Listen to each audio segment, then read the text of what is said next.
Builder थोड़े चिंतित भी हैं। सरकार के बगैर मदद का कोई काम नहीं किया सकता है। हम बिल्डर लोग चाहते हैं कि आधारभूत सुविधाएं जो हैं, जैसे सीवर और बिजली, दो सबसे आधारभूत मुख्य आवश्यकता की चीजें हैं रहने के लिए, निश्चित रूप से सरकार को इसको डेवलप करना चाहिए। साथ ही साथ जो लैंड का कॉस्ट है, सरकारी जो भी लैंड का कॉस्ट है, उस रेट का 10% स्टाम्प ड्यूटी लगता है जनरली रजिस्ट्री के लिए। मैं ये चाहता हूं कि वो भी कम होना चाहिए ताकि लोग अधिक से अधिक प्रोत्साहित होकर के फ्लैट ले पाए। मास्टर प्लान तो जरूरत है ही सूबे के विकास के लिए, इसके साथ ही लोगों को अपनी सोच को भी बहुमुखी बनाना होगा, तभी इस राज्य के रियल एस्टेट के साथ साथ हमारे राज्य का भी कायाकल्प हो सकता है। चर्चा को यूं ही आगे भी रखेंगे जारी, लेकिन फिलहाल यहाँ रुकते हैं एक छोटे से ब्रेक के लिए। अब मूड करेला हवा फ्रेश तो देखते रहा भैया जनता एक्सप्रेस।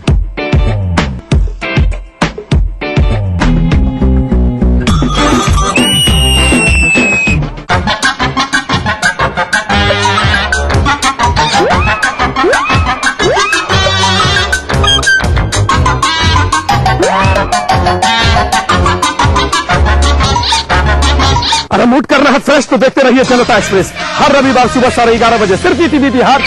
इस कार्यक्रम के सह प्रायोजक हैं Yamuna Awas developers India private limited.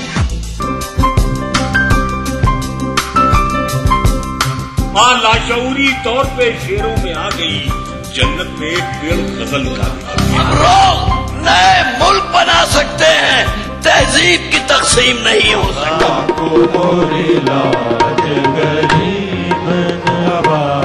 कृपा करो महाराज मुइन। महफिल शनिवार रात 11 बजे ईटीवी के सभी हिंदी चैनल्स पर।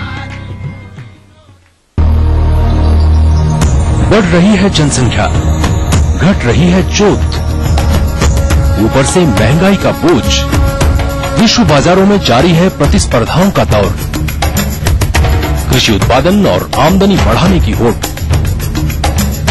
हम बताते हैं आपको कैसे करें कम लागत में अधिक उत्पादन।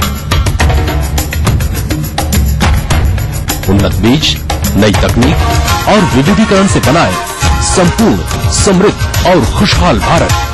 अन्नदाता देखिए हर रोज सुबह 6:30 बजे। करना घर का काम हो या बनानी हो भीड़ में पहचान, खूबसूरत रहने के नुस्खे भी हैं और फैशनेबल बनने के ट्रिक्स भी। शौक उभारने की पाठशाला भी है और संगनी क्वीन की कहानी भी। ये सब और बहुत कुछ सिर्फ संगनी फॉर टुडेज वुमेन के साथ। कार्यक्रम के सह प्रायोजक हैं पूरे परिवार का हेल्थ टॉनिक आइडोफोल। आप हेल्दी, इंडिया हेल्दी। स्कूली शिक्षा पर देखिए हमारी एक खास प्रस्तुति। चारों खुशबू लाजवाब, मोक्ष अगरबत्ती।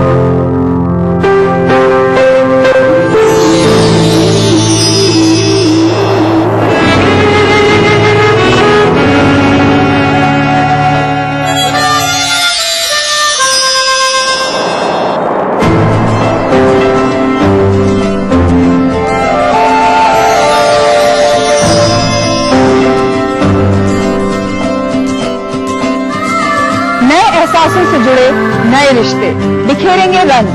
जिंदगी लाइव सीजन 5 हर रविवार शाम 5 बजे ईटीवी के सभी हिंदी चैनल्स पर। राजनीति कोई भी हो, घटना कैसी भी हो, खुलासा सिर्फ सेंट्रल हॉल में। खबरों पर जानकारों से बेबाक बात, गपशप, सियासी सवाल, राजकाज और सुर्खियां। एक प्रोग्राम से देश, समाज और राजनीति की पूरी तस्वीर देखिए। सोमवार से शुक्रवार रात 8:30 बजे और 11:30 बजे ईटीवी के सभी हिंदी चैनल्स पर। इस कार्यक्रम के सह प्रायोजक हैं Sahil study circle, Rajendra Nagar and Boring road, Patna. Your dream comes true, NSIBM Jamshedpur. पूरे परिवार का हेल्थ टॉनिक आइडोफोल। आप healthy, India healthy. Eklavya classes, LIC colony, Kankarbagh, Patna. Golden 777 कब्जा, मजबूती में बेमिसाल। NSIT Bihta Patna Bihar. Vector classes, Boring road crossing, Patna. Break के बाद एक बार फिर से आप सभी दर्शकों का बहुत बहुत स्वागत के पसंदीदा कार्यक्रम अग्रणी इंफ्रा रियल बाजार में। मंदी के दौर से गुजर रहा रियल एस्टेट आज अनेक समस्याओं से दो चार होता नजर आ रहा है। ऐसे में सस्ते मकान और ब्याज की दरों में कटौती समय की मांग बनती जा रही है। अब समय आ गया है एक सही दिशा में निर्णय लेने का। पटना का भौगोलिक विस्तार 25 से 30 किलोमीटर तक हुआ है।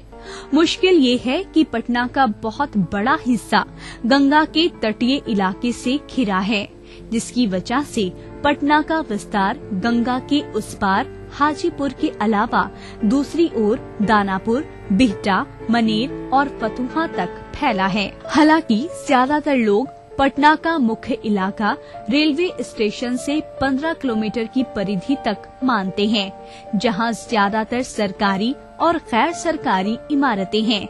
लिहाजा Fraser road, Dakbangla road, Boring road, Pataliputra, Rajendra Nagar, Kankarbagh इलाके में आवासीय और कमर्शियल कॉम्प्लेक्स की मांग ज्यादा है, लेकिन उस अनुपात में जमीन उपलब्ध नहीं है। सबसे ज्यादा प्रॉब्लम हो रहा है कि पटना व्यवस्थित मास्टर प्लान से होता है, वो मास्टर प्लान अभी तक लागू नहीं हुआ है और बिहार सरकार का इस बार काफी एग्रेसिव विचार आया है और उसके बारे में सोच रहे हैं और एफआईआर जो है 2.5 अब तक बिल्डरों को मिल रहा है, जबकि 3.5 की जरूरत है। यही नहीं, पटना एजुकेशनल हब के रूप में भी उभर रहा है, जिसके चलते ये राज्य के लोगों की पसंद बनता जा रहा है। द इंडिया सिटी कॉम्पिटिटिवनेस 2012 की रिपोर्ट के मुताबिक देश के 50 सर्वाधिक प्रतिस्पर्धा वाले शहरों में पटना 35वें स्थान पर है, जो उत्तर भारत में बेहतर है। वर्ल्ड मेयर संस्था ने पटना को दुनिया के 100 बढ़ते शहरों में शामिल किया है। वर्ल्ड बैंक ने सहज तौर पर बिजनेस शुरू करने के लिए रैंकिंग में दिल्ली के बाद पटना का नाम लिया है। 4-5 साल में से इतनी प्रोग्रेसिव स्टेप्स लिए गए हैं, जैसे IIT का आ गया है और इसी सबसे बड़ी है ये सेंट्रल यूनिवर्सिटीज 2 आ गए हैं और इसी बाकी इसमें भी इसी इतना प्रगति हुई है पर्टिकुलरली एजुकेशन फील्ड में, जिसके क्या यहाँ के जो अच्छे होनहार लोग हैं बाहर जाने की जरूरत ही नहीं है। तो वैसा ये 4-5 साल में हुआ था और इसके साथ में भी इंटरनेशनल यूनिवर्सिटी नालंदा का वो भी हो रहा है। तो इससे क्या होता है युवा के लिए बहुत ही उससे बहुत सहूलत भी होता है। सरकारी सहयोग आम आदमी के आवास के लिए एक मजबूत कदम साबित हो सकता है। इसके चरणबद्ध पूरा होने से कई परिवारों को छत नसीब हो सकती है। आज इस शहर में बढ़ रही भीड़ इस बात की ओर साफ इशारा कर रही है कि यहाँ की जिंदगी सुकून भरी हो गई है। कानून और व्यवस्था पर लोगों का विश्वास बढ़ता जा रहा है। महिलाएं, खासकर स्कूल और कॉलेज जाने वाली लड़कियां बेखौफ सड़कों पर निकल रही हैं। चेहरे पर ये उल्लास कानून से मिलने वाली सुरक्षा है, जिसके कारण वे बिना अभिभावक के अपने रोजमर्रा के काम को अंजाम दे रही हैं। ये सब ऐसे कारण बनते जा रहे हैं जिसके चलते रियल एस्टेट अपने उद्योग को फैलाता जा रहा है और लोगों की आवास की समस्या को भी हल कर रहा है। पटना में बहुत ही शांति है और मन चैन है। यहाँ पे बाहर के लोग आके व्यापार कर रहे हैं। चलिए हम लोग तो बिहार के ही हैं, कोई बात नहीं, लेकिन बाहर के भी लोग आके व्यापार कर रहे हैं। ये निश्चित रूप से बहुत अच्छा संकेत है बिहार की तरक्की के लिए। पटना में बसने का एक मूल कारण है इस राज्य के लोगों को मिलने वाली आधारभूत सुविधा। व्यस्त होता ये शहर आज लोगों की पसंद बनता जा रहा है। स्कूल, कॉलेज और हॉस्पिटल की सुविधा ने इस शहर के शहरी का जीवन आसान कर दिया है। इस राज्य के अन्य नगरों की तुलना में पटना का वातावरण पटना के लोगों का मन मोह रहा है। ट्रैफिक को सुगम बनाने के लिए अनेक फ्लाईओवर हैं और अनेक फ्लाईओवर अपने बनने के अंतिम चरण में पहुंच चुके हैं। ये सब ऐसी मौलिक जरूरत है जिसके चलते आज पटना रिहाइश के क्षेत्र में अव्वल बनता जा रहा है। पटना में रियल एस्टेट का इसलिए अच्छा है क्योंकि पटना के अलावा बिहार में और कोई ऐसी शहर नहीं है जहां पे हर कोई जा करके रह सके। वहां पे माने जो पटना के अलावा जो भी शहर है उसमें इंफ्रास्ट्रक्चर नहीं है, एजुकेशन नहीं है, लाइट नहीं रहती है, तो और पटना ही एक ऐसा शहर है जिसमें कि आप अच्छे से रह सकते हैं। लोगों की रुचि इस सूबे में हो, इसके लिए जरूरी है कि सूबे में लोगों को रोजगार के पर्याप्त अवसर मिले। राजधानी पटना में अन्य जिलों से हो रहा लोगों का पलायन इस बात की ओर संकेत करता है कि यहाँ विकास हो रहा है। इसी तरह की अभी और बहुत सारी बातें हैं जिन पर हम करेंगे चर्चा, लेकिन फिलहाल यहाँ ठहरते हैं एक छोटे से ब्रेक के लिए। बनाना हो घर का खाना या मस्ती हो पार्टी की या फिर खुमार हो त्योहारों का, आपकी हर खुशी में शुमार है स्वाद रसोई से का। नारी के अस्तित्व की खूबसूरत पहचान रसोई से दोपहर 2:30 बजे। इस कार्यक्रम के सह प्रायोजक हैं स्कूली शिक्षा पर देखिए हमारी एक खास प्रस्तुति। बीबीसी, दुनिया को है जिस पे भरोसा। हमारा टीवी प्रोग्राम ग्लोबल इंडिया जोड़ेगा आपको पूरी दुनिया से आपकी अपनी भाषा में। ईटीवी के दर्शकों के लिए बीबीसी के मजे हुए रिपोर्टर डालेंगे खबरों में जान। ग्लोब के हर सिरे से लाएंगे जिंदगी का सच। टीवी स्क्रीन पर उभरेगी हर रोज बनते बदलते भारत की पूरी तस्वीर। आपके जीवन से जुड़े संसार भर के समाचार, राजनीति से टेक्नोलॉजी तक। मैं रूपा झा लेकर आऊंगी ग्लोबल इंडिया ईटीवी पर।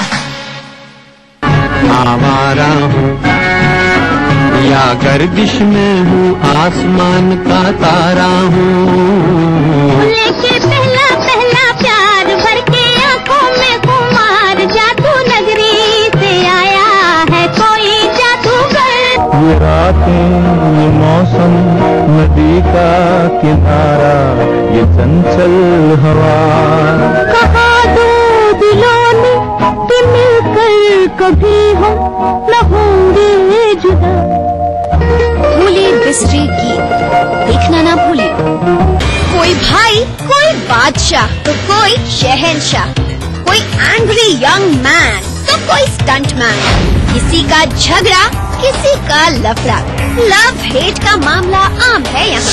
सुर्खियों में रहने की अदा खूब आती है इन्हें।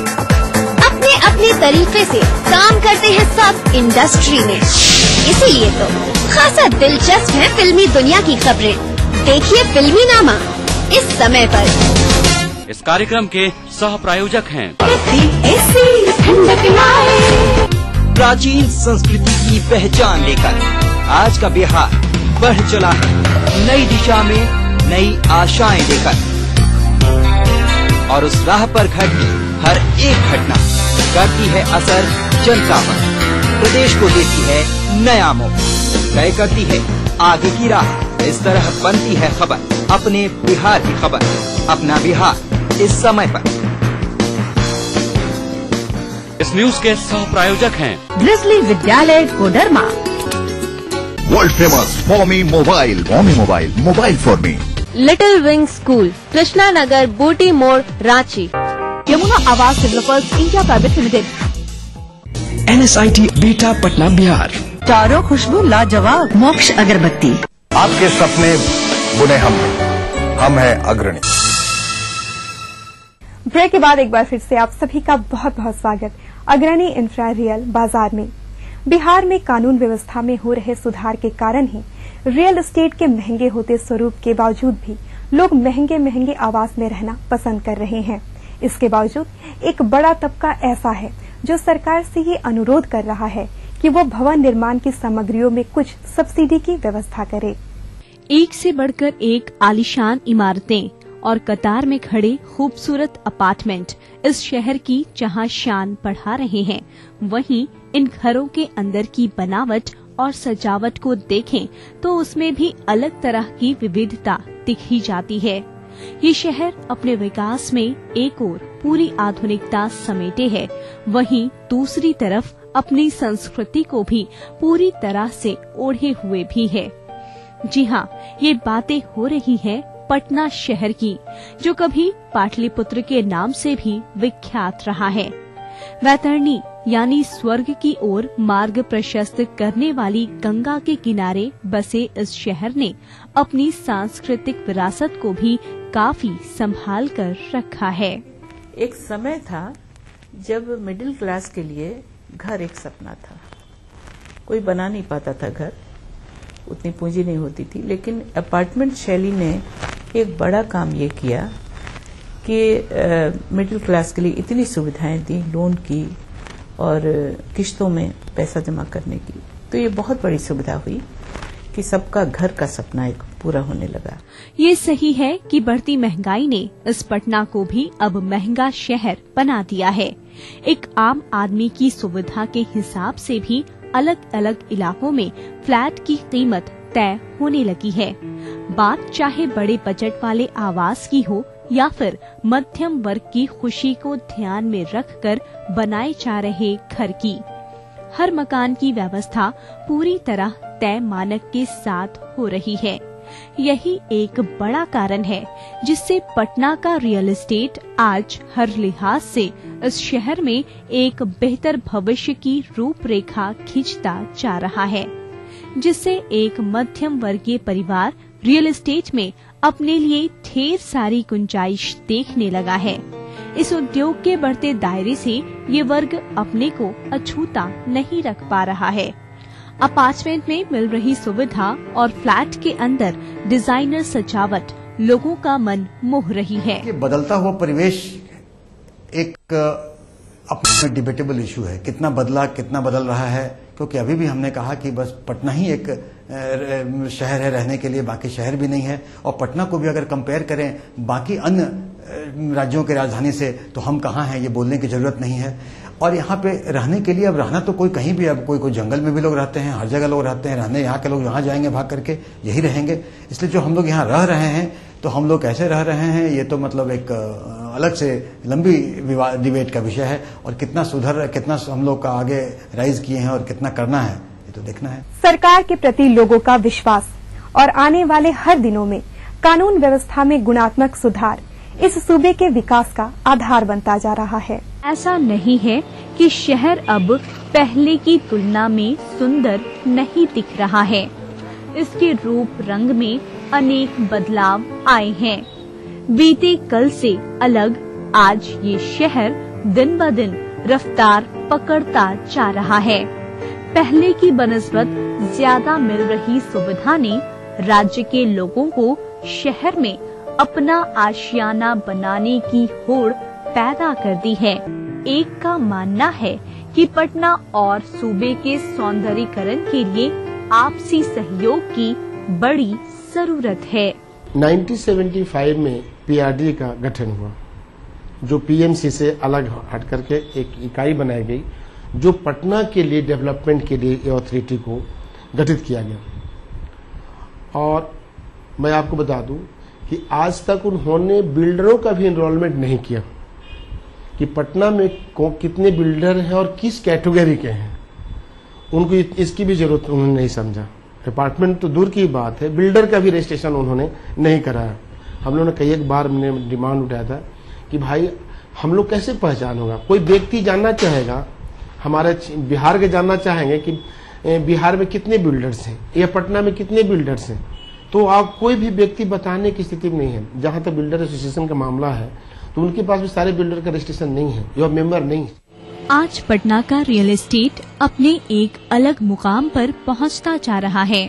इस शहर में आवास की बढ़ती जरूरत से इस उद्योग की जिम्मेदारी भी बढ़ गई है। आवास के लिए महंगे होते स्वरूप के लिए अनेक परिस्थिति जिम्मेवार हो गई है। इस महंगाई का सबसे ज्यादा असर आम मध्यम वर्गीय परिवार पर पड़ा है। अपने लिए एक आशियाना बनाना आज टेढ़ी खीर बनता जा रहा है। एक आवास के लिए अपनी कमाई का बड़ा हिस्सा ईएमआई के रूप में चुकाने की स्थिति रहने के बावजूद अपनी पसंद का घर मिलना कोई आसान काम नहीं है। इन सब विसंगतियों के बीच रियल एस्टेट शहर के लोगों के लिए सबसे सुगम उपाय बना हुआ है। आज इस उद्योग को लोग बड़ी आशा भरी नजरों से निहार रहे हैं, क्योंकि इस शहर में जमीन की आसमान छूती कीमत ने उनके जमीन लेकर मकान बनाने के सपनों पर पानी फेर दिया है। अभी जमीन का रेट थोड़ा सा, अगर नए इलाके में हम जाते हैं तो जमीन का रेट वहाँ थोड़ा सस्ता होता है, तो उस हिसाब से बजट में थोड़ा अंतर आएगा। और सुविधा तो अब नए ढंग से नई आधुनिक चीजों को बिल्डर ला रहे हैं, तो सुविधा तो हर जगह मिलेगी लोगों को। पटना में रियल एस्टेट की कीमतों में आई बेतहाशा तेजी पर लगाम कसने के लिए राज्य सरकार ने कमर कस ली है।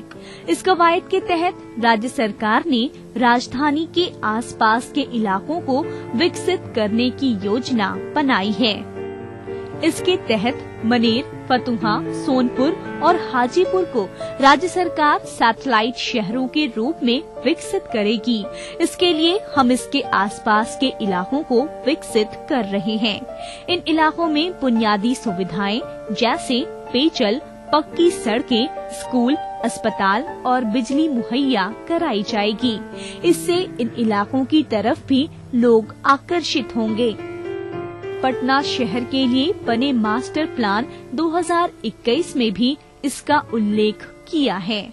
देखिए, यहाँ पे हम लोग का जो सुविधा है लोगों को रहने की, और यहाँ पे जो पॉपुलेशन एक्सप्लोजन हो रहा है वो एक स्यूडो है। स्यूडो मतलब कि ये ट्रू नहीं है, क्योंकि यहाँ पे हम लोग में फैलाव नहीं है। पूरे बिहार में बाकी शहरों में मूलभूत सुविधाएं नहीं है, तो लोग यहाँ बस रहे हैं और हम लोग यहाँ पे काफी ओवर क्राउडिंग में हैं, न कि लोग चाहत से बस रहे हैं। आप अगर बाकी राज्यों में जाएं तो उसकी राजधानी को छोड़कर अनेकों शहर ऐसे हैं जहां के लोग रहते हैं और रहना पसंद करते हैं और रह सकते हैं। ये विडंबना है हमारे बिहार का कि एक पटना छोड़ करके कोई और शहर रहने लायक नहीं है। इसलिए यहाँ पे माइग्रेशन पूरे बिहार से, कोई बच्चे को पढ़ाना चाहता है, कोई किसी को इलाज कराना चाहता है, तो पूरा माइग्रेशन हमारे पटना में है। यहाँ ओवरलोडिंग में है। इसलिए नहीं है कि हम बहुत पटनावासी में सुविधाएं बहुत अच्छी हैं और हम बहुत अच्छे हैं, इसलिए है कि वो टीना फैक्टर है। There is no alternative. बिल्डरों का ग्राहकों के प्रति सहयोगात्मक रवैया अपनाने और साथ ही साथ बिल्डरों द्वारा ग्राहकों को अपेक्षित सहयोग देने के कारण रियल एस्टेट की तस्वीर कुछ बदल सी गई है। ऐसे में अगर सरकार कानून व्यवस्था के सुधार के साथ साथ रियल एस्टेट में अपनी कुछ सरकारी मदद दे तो बात और भी खूबसूरत बन सकती है। आज के लिए बस इतना ही। अगले सप्ताह आपके लिए लेकर आएंगे कुछ और भी नया, कुछ और भी खास। लेकिन तब तक के लिए अगर आपके मन में है कोई सवाल या फिर देना चाहते हैं आप हमें कोई सुझाव, तो आपका खुले दिल से स्वागत है। आप हमें मेल कर सकते हैं। मेल करने के लिए हमारा ईमेल आईडी नोट करें। हमारा ईमेल आईडी है realbazaar.etv@gmail.com। फिलहाल वक्त है आपसे रुखसत लेने का। तब तक के लिए अपने घर के सपने को जरूर देखें और हर संभव कोशिश से उस सपने को पूरा करें। इन्हीं बातों के साथ हमें दीजिए इजाजत। नमस्कार।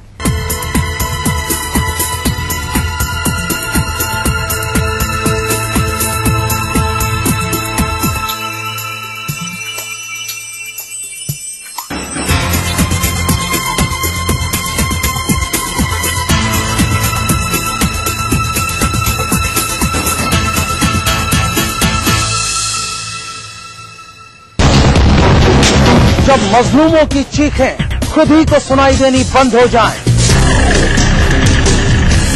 जब साजिशें दें जुर्म को रफ्तार, जब कानून सिर्फ किताबों में रह जाए और जब खाकी दबंगों की बांदी बन जाए,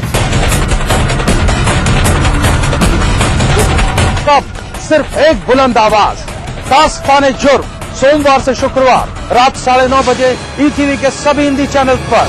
इस न्यूज के सह प्रायोजक हैं NSIT Bihta Patna Bihar, welfare group of companies, आपकी सुरक्षा के लिए little wing school, Krishna Nagar, Booti Mor, Ranchi. Your dream comes true, NSIBM Jamshedpur. BBC, दुनिया को है जिस पे भरोसा। हमारा टीवी प्रोग्राम ग्लोबल इंडिया जोड़ेगा आपको पूरी दुनिया से आपकी अपनी भाषा में। ETV के दर्शकों के लिए BBC के मजे हुए रिपोर्टर डालेंगे खबरों में जान। ग्लोब के हर सिरे से लाएंगे जिंदगी का सच। टीवी स्क्रीन पर उभरेगी हर रोज बनते बदलते भारत की पूरी तस्वीर। आपके जीवन से जुड़े संसार भर के समाचार, राजनीति से टेक्नोलॉजी तक। मैं रूपा झा लेकर आऊंगी ग्लोबल इंडिया ETV पर।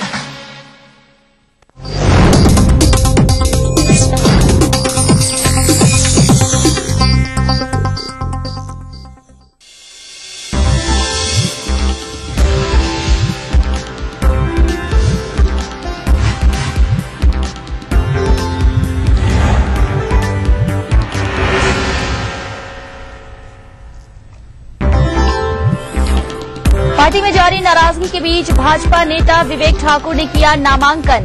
विधान परिषद उपचुनाव में जदयू के भी 2 प्रत्याशियों ने भरा पर्चा। सीतामढ़ी में एसएसबी जवान की पीट कर हत्या। अवैध संबंध को लेकर ग्रामीणों ने दिया घटना को अंजाम। मेजरगंज में हालात तनावपूर्ण। जमुई में जारी है नक्सलियों का तांडव। कंस्ट्रक्शन कंपनी के मुंशी की हत्या। अगवा 2 मजदूरों का अब तक सुराग नहीं। बढ़ते शोषण और जुल्म के खिलाफ बच्चों ने उठाई आवाज। हाथों में तख्तियां लेकर कहा, वात्सल्य ढूंढो, वासना नहीं। और राजधानी में आज से इंडियन बिल्डिंग कांग्रेस का टेक्निकल एग्जीबिशन शुरू। देश भर के कई ब्रांचों के प्रतिनिधि हो रहे हैं शामिल। नमस्कार, अपना बिहार में स्वागत है आप सबका। मैं हूं मोनिका सिंह। खबरों की शुरुआत करते हैं। विधान परिषद उपचुनाव को लेकर भाजपा उम्मीदवार विवेक ठाकुर ने आज नामांकन दाखिल कर दिया है। उनके अलावा जदयू के भी 2 प्रत्याशी मंजर आलम और राजकिशोर सिंह ने कुशवाहा से पर्चा दाखिल किया है। और राजकिशोर सिंह ने पर्चा दाखिल किया है। आपको बता दें, बीजेपी ने विवेक ठाकुर को उम्मीदवार बनाने की औपचारिक घोषणा कल ही कर दी थी। विवेक ठाकुर भाजपा के राष्ट्रीय उपाध्यक्ष डॉक्टर सीपी ठाकुर के बेटे हैं। हालांकि कल उन्होंने अपनी उम्मीदवारी से पार्टी प्रवक्ता रामकिशोर सिंह की नाराजगी पर भी अपनी राय रखी। गौरतलब है कि विधान परिषद की 3 सीटों में से 2 पर जदयू ने उम्मीदवार दिया है, जबकि 1 सीट बीजेपी को दी गई है।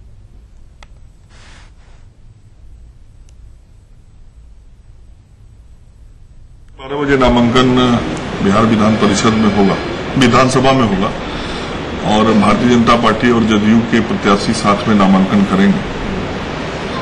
उसमें भारतीय जनता पार्टी की तरफ से विवेक ठाकुर नामांकन।